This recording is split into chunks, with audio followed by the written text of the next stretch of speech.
Hello बच्चों, आज तुम लोग को पढ़ाते हैं एटॉमिक मास यूनिट, जिसको एएमयू बोलते हैं।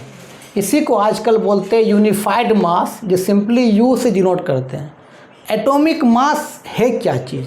साइंटिस्ट लोग के मन में आया कि कोई भी एक एलिमेंट है या कोई एक एलिमेंट है, उसका एक एटम का मास कितना होगा, उसको फाइंड आउट करना है। तो किसी एक एलिमेंट का एटम का मास निकालेंगे तब ना एक दूसरे को कंपेयर करके मास निकाल लेंगे। भाई अभी तुम लोग 1 किलो आम खरीदोगे तो कैसे खरीदोगे कि तो 1 किलो बोलता है कि 2 किलो आम, तो क्या करता है, एक बाट लेता है, एक तरफ आम रखता है। जब दोनों इक्वल हो जाता तो बोलता भाई आपका 1 किलो हो गया। तो हम 1 किलो आम किसी से कंपेयर किए, किससे कंपेयर किए? बाट का। तो किसी भी चीज़ का एग्जैक्ट मास निकाल नहीं सकते, किसी से रिलेट करके निकालते हैं। तो मान लेते तुमको एक ऑक्सीजन एक एलिमेंट है, सपोज करो ये एक एलिमेंट है, इसका एक एटम का मास चाहिए, इसका मास हमको चाहिए। तो कैसे निकालें? किसी एक एलिमेंट का एटम का मास निकाल के कंपेयर कर देंगे तो निकल जाएगा। मान लो लिथियम एक एलिमेंट है, आपका लिथियम एक एलिमेंट है, सपोज करते हैं लिथियम एक क्या है, एलिमेंट है। इसका एक एटम का मास पर निकालेंगे, फाइंड आउट करेंगे इसका मास। इसका जब मास क्या हो जाएगा, फाइंड आउट हो जाएगा, तो इससे क्या करेंगे, आपस में कंपेयर कर देंगे। तो भाई इसका भी मास क्या होगा, निकल जाएगा। तो साइंटिस्ट लोग ने बोला भाई किस एलिमेंट का एटम का मास निकालेंगे, तो उस लोगों ने कार्बन को ही चुना। आखिर कार्बन को क्यों चुना? क्योंकि कार्बन का एबंडेंस ज़्यादा है और ना ही वो ज़्यादा रिएक्टिव है, ना ही वो कम रिएक्टिव, इसलिए कार्बन को चुना। और भाई कार्बन का 3 फॉर्म होता है, 3 उसका आइसोटोप होता है। आइसोटोप का मतलब जिसका एटॉमिक नंबर सेम हो, मास नंबर अलग अलग हो। तो कार्बन एक होता है C6 12 के फॉर्म में, C6 13 के फॉर्म में, C6 14 के फॉर्म में, तो 14 के फॉर्म में। तो इसका जो जो 99% यही मिलता है, इस सब का एबंडेंस क्या है, कम है। तो साइंटिस्ट लोगों ने इस एटम को चुना, ठीक है। ऐसा कुछ मान लिया उन लोगों ने। क्या माना? उन लोगों ने माना कि let mass of 1 carbon atom का मास को उन लोगों ने मान लिया 12 AMU। तो 12 AMU इक्वल टू क्या हो जाएगा, मास ऑफ 12 एटम। तो 1U इक्वल टू कितना हो जाएगा, 1/12 इंटू मास ऑफ 1C6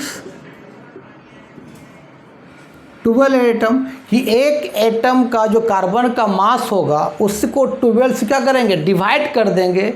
तो जो वैल्यू आएगा उसी को बोलते हैं 1U, उसी को बोलते हैं एटॉमिक मास यूनिट।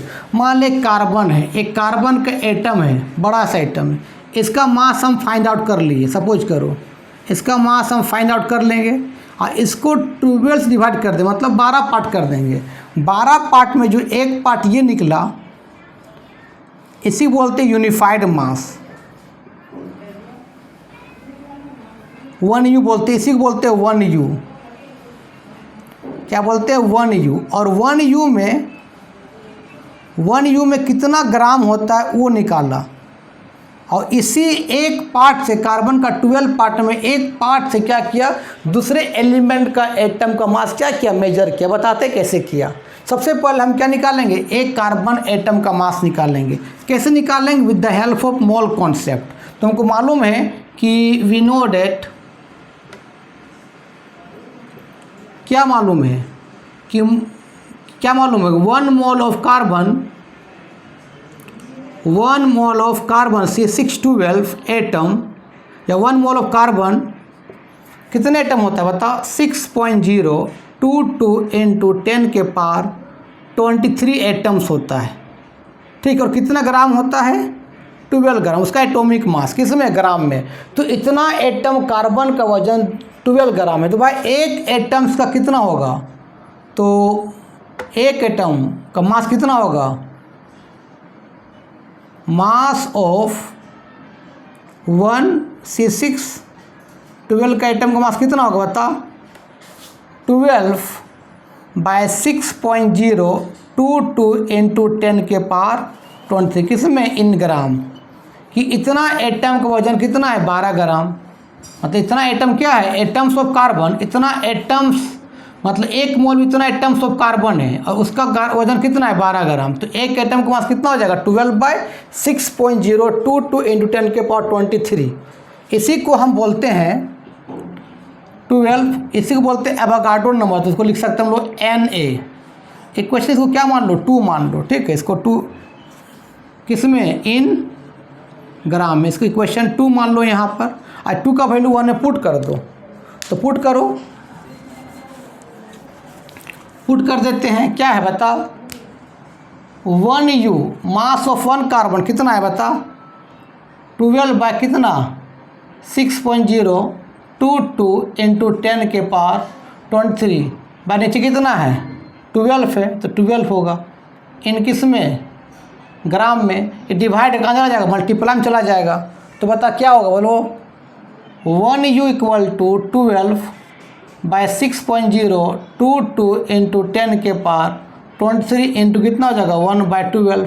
12 कट जाएगा। तो बता कितना हो जाएगा बोलो? ये हो जाएगा 1U इक्वल टू 1/6.022 इंटू 10 के पावर 23। अब क्या किया? 10 से मल्टीप्लाई भी करो, 10 से डिवाइड भी कर दो। तो 1 इक्वल कितना हो जाएगा? 10/6.022 इंटू 10 के पावर 23 इंटू 10 चला जाएगा। इसको ले जाओ मल्टीप्लाई में तो क्या हो जाएगा बता? तो 1U इक्वल टू 10/6.022 इंटू कितना? 10 के बाद 23 1 24 ऊपर कितना हो जाएगा? -24 ग्राम। इसको डिवाइड करेंगे 10 को 6.022 से तो आएगा 1.66 इंटू 10 के पावर -24 ग्राम। मतलब कार्बन का एक एटम का मास कितना होता है बताओ? 12 बाय कितना? 6.022 इंटू 10 के पावर कितना? 23 ग्राम आया। तो उसमें एक उसको 12 से डिवाइड किया, इस कार्बन के एक एटम को 12 से डिवाइड किया तो कितना आया? 1 पार्ट आया। इसी बोलते 1U बोलते हैं। कितना आया इसका मास? 1.66 इंटू 10 के पावर -24 ग्राम। ठीक है, इसी बोलते 1U। अब हमको मान ले एक हीलियम का एटम का मास मेजर करना है। कैसे करेंगे? देखो, एक तराजू लेंगे। मान ले इधर एक हीलियम का एटम रख दिए और इधर आपका एक टुकड़ा रखें कार्बन का 1U रखें तो ये बहुत ज़्यादा हो रहा है। 2 गो रखें फिर ज़्यादा हो रहा है। 3 गो रखें फिर ज़्यादा हो, लेकिन जैसे चौथा रखें तो इसका बराबर हो गया। तो कितना U आ गया बता यहाँ पर? 4U। तो एक क्यूब मास कितना होता है? 1.66। तो 4 कितना हो जाएगा? 4 इंटू 1.66 इंटू 10 के पावर -24 ग्राम।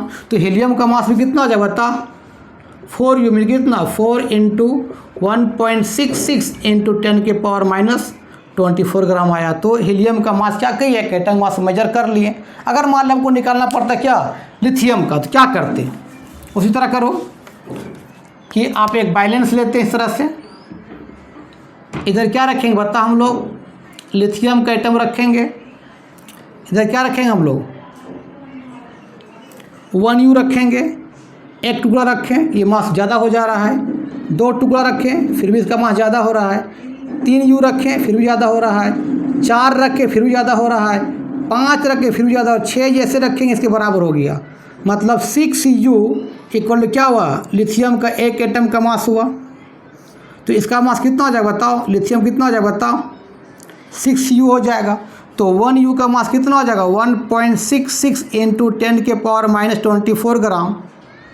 तो 6U कितना हो जाएगा? 6 इंटू 1.66 इंटू 10 के पावर 24 ग्राम। सॉल्व कर लेना, उतना लिथियम का एक एटम का मास आ जाएगा। तो इसी को बोलते हैं क्या, एटॉमिक मास यूनिट। को पूछेगा कि भाई एटॉमिक मास यूनिट क्या है, सिंपली बोलना कि सर कार्बन का एक एटम का मास को जब 12 से डिवाइड किए तो जो वैल्यू आया उसी बोलते हैं 1U बोलते हैं। और को पूछेगा भाई 1U में कितना ग्राम होता है, बोल देना 1.66 × 10⁻⁻24 ग्राम होगा। अब हम लोग एक बात करते हैं, एवरेज एटॉमिक मास यूनिट क्या होता है। जैसे तुम लोग को मालूम है कि आइसोटोप क्या होता है, जिसका atomic number same mass number अलग अलग है। तो आप हेडिंग दो एवरेज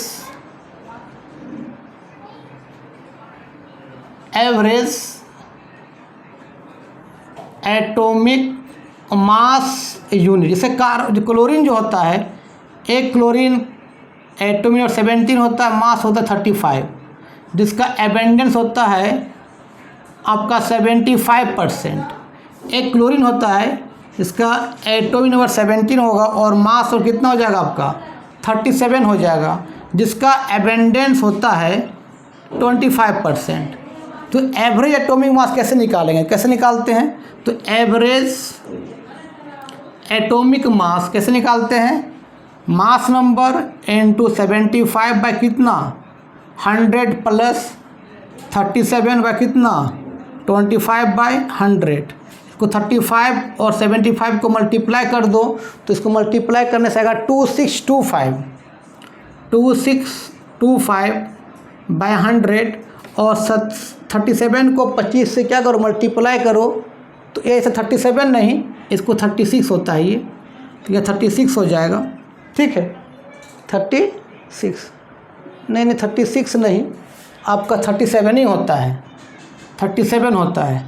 ये कितना हो जाएगा आपका 37। तो 25 और 37 क्या करो मल्टीप्लाई करो तो आपका ये आएगा 925 बाय कितना 100। इसको आप क्या करो एलसीएम ले लो, कितना हो जाएगा यहाँ 100 2625 प्लस कितना 925। इसको जोड़ दो तो जोड़ने से आएगा ये आपका 3550/100। एक शून्य कट गया, कितना आ जाएगा 35.5 U आ जाएगा। U का मतलब यूनिफाइड मास। ठीक है, तो इसी बोलते हैं एवरेज एटॉमिक मास। कैसे निकालते हैं कि जो मास नंबर इनटू क्या abundance by 100 plus mass number into abundance by 100 solve करके एवरेज एटॉमिक मास यूनिट निकाल सकते हैं। तो इसको लिख लो। आज का वीडियो यहीं समाप्त करते हैं। नेक्स्ट वीडियो में बात करेंगे मोलारिटी, मोलालिटी, मोल फ्रैक्शंस के बारे में।